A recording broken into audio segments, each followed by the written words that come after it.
My name is Jenny Leard, and the topic of my behavioral health and theory project is breastfeeding.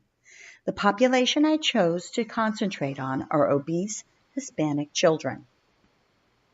The benefits of breastfeeding are numerous for all ethnic and socioeconomic children. They include the decrease in certain childhood diseases such as ear and lower respiratory infections, sudden infant death syndrome, and diarrhea, as well as obesity. Rising trends and rates of obesity has made obesity a public health issue. Risks of childhood obesity mirror the risks of formula use. Thus, increasing breastfeeding has the potential to decrease many of the stated health risks of obesity. Many efforts have been placed on decreasing obesity with campaigns designed for school-age children and children that are already obese. This is a downstream approach. By taking an upstream or universal approach and focusing on the child's first food, we have the potential to decrease childhood obesity by as much as 50%. Before we can discuss ways to increase breastfeeding rates, we first need to understand why breastfeeding rates are so low. Growing a first food movement naturally. In the beginning, there was breast milk, nature's perfect food. For a long, long time, breastfeeding rates were close to 100%. A very long time. As the 19th century gave way to the 20th, most babies in the United States were breastfed. For the tiny percentage of babies who needed an alternative, the invention of infant formula was a good thing. Yet as the years rolled on, mothers began to switch to formula feeding, even for babies who didn't need it. The formula makers became very good at marketing. Formula itself improved, and women increasingly chose to bottle feed their babies. Hospitals built nurseries to protect infants from germs and bacteria, but that meant separating newborns from mothers at birth. Women joined the workforce in steadily increasing numbers, many in the service industry. Yet public policies around breastfeeding weren't supportive of working women. Formula came to be seen as a status symbol, while breastfeeding was viewed as out of step with a modern woman's lifestyle. Several generations of African American women grew up without seeing or knowing of their mothers or grandmothers breastfeeding. By 1972, the low point, just 22% of babies in the United States were given any breast milk. And then something happened. Pioneering young women began to question the status quo. Enough. This isn't natural. The La Leche League, founded in the 1950s by 7 mothers, gained traction in its advocacy to promote breastfeeding. Women of color found their voice in the outcry against aggressive marketing of formula in Africa and other less economically developed countries. Breastfeeding rates began to rise.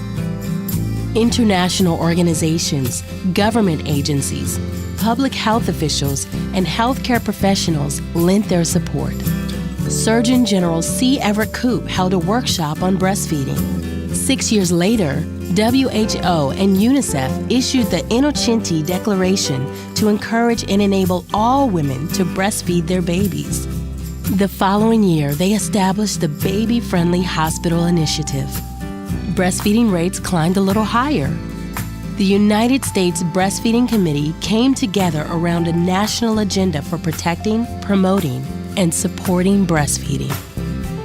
At the first annual Summit on Breastfeeding, maternal and infant health experts and policymakers gathered to align their efforts. The Affordable Care Act passed with provisions for workplace and healthcare support. A breastfeeding movement was underway.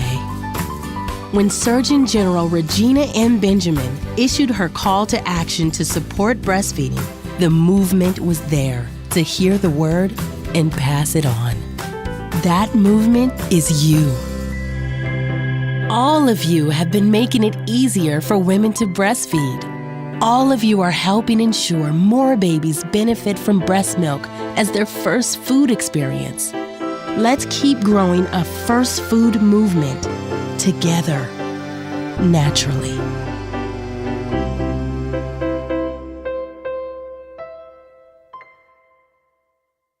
In the Hispanic population, the rates of childhood obesity are even greater.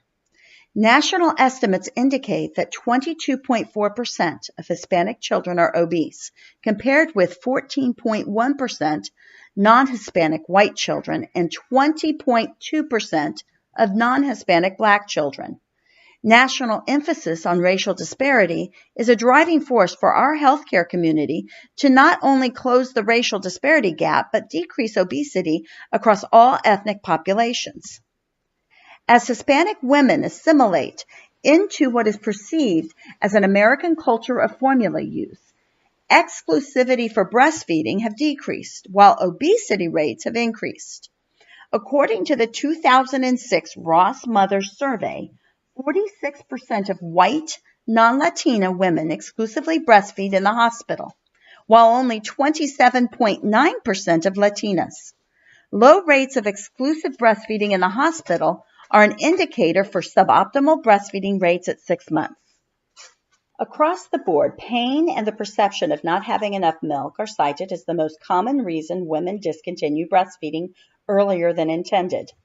According to the cultural norms in conflict, Hispanic women actually tend to view both pain and the lack of milk as surmountable barriers. Fear of breastfeeding in public is the most common reason Hispanic women introduce formula into an infant's diet. Effectively, Hispanic women are motivated to comply with the subjective norms of the American culture, leading to an attitude that decreases breastfeeding and increases a child's health risks. This is best described by the theory of reason to action.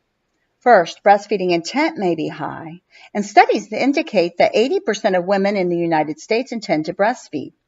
Despite the American Academy of Pediatrics, the American College of Obstetrics and Gynecology, and the World Health Organization's recommendations that infants are fed exclusive breast milk for the first 6 months of life, research indicates that rates may remain low, especially among Hispanic populations. Second, social influences are important, and the belief that breastfeeding in public is not normative in the United States. Tailored initiatives that show Hispanic women happily breastfeeding in public have the potential to change subjective norms. In reality, there are only 2 true contraindications for breastfeeding infants with classic galactosemia and women infected with HIV living in the United States. Primary insufficient lactation, otherwise known as not enough milk, will truly only occur in 5% of the population. That means that 95% of women have the ability to breastfeed their babies. Common reasons for suboptimal feedings may be blamed on misconceptions. Substantial determinants for a mother's intent to breastfeed will lie in the cost-benefit ratio. Mother's mental math will consider the social pressures against the benefits to themselves and their child. In the United States, bottle feeding still is considered the normal way infants are fed. With each generation, immigrant mothers feel socially pressured to fit in and formula feed their infants. The widespread advertising of formula, cultural beliefs, and practices that mistakenly believe that the bigger the baby, the healthier the baby, combined with the belief that formula contains vitamins needed for proper growth of an infant, adds to the decreased value placed on breastfeeding.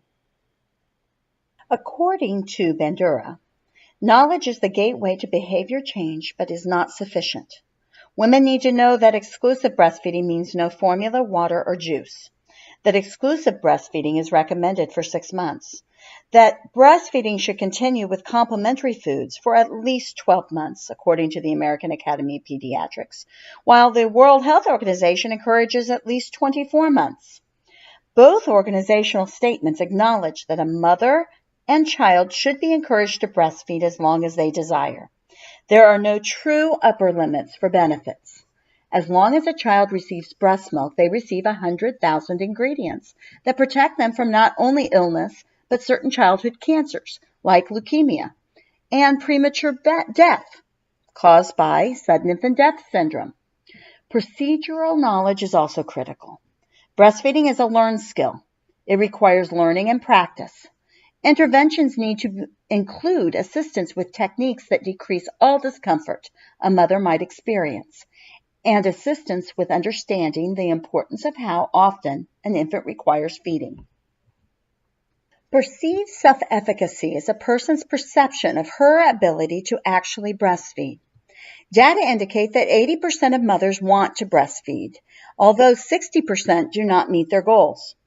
For success to happen, mothers need assistance with understanding not only how to breastfeed, but what is needed to breastfeed. Breastfeeding campaigns that support peer counseling have been demonstrated as effective means of increasing breastfeeding rates. Peer counselors model breastfeeding with realistic expectations and healthy goal setting. This is where the environmental factors are important. Since 1990, multiple interventions have been put into place. These interventions are applied across all ethnicities.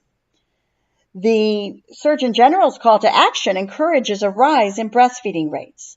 The goal is that 82% of children receive breast milk, 61% breastfeeding at 6 months, and 34% at 1 year. The Innocenti Declaration states that all women should be enabled to practice exclusive breastfeeding. It encourages a vigorous defense against the marketing of breast milk substitutes. The Baby Friendly Hospital Initiative was launched by the World Health Organization and UNICEF as a global program aimed to encourage the implementation of the 10 steps to successful breastfeeding and give special accreditation to hospitals that prove their willingness to promote all 10 steps of best practice. The Affordable Care Act requires employers to allow for a reasonable amount of break time and space to express milk while at work. The space provided cannot be a bathroom and must be shielded from view and free from intrusion by coworkers and the public.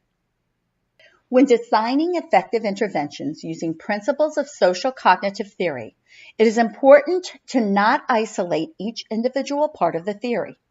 It is imperative that we fully connect the tenets of triadic reciprocal causation. An optimal campaign will build a mother's self-efficacy and address outcome expectations for those ready to initiate breastfeeding. Assistance with goal setting and goal attainment combined with changes within the environment that help women adopt breastfeeding as a social norm, as in the peer counselor programs.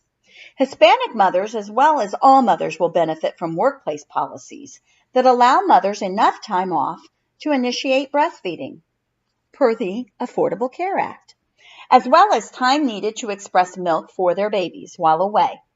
Hospitals that follow the 10 steps for optimal breastfeeding and social pressures that limit formula marketing exposures as supported by the Baby Friendly Hospital Initiative.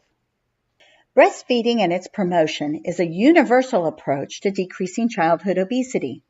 Programs that are tailored to the Hispanic population have the potential to close the racial disparity gap and decrease the obesity epidemic downstream.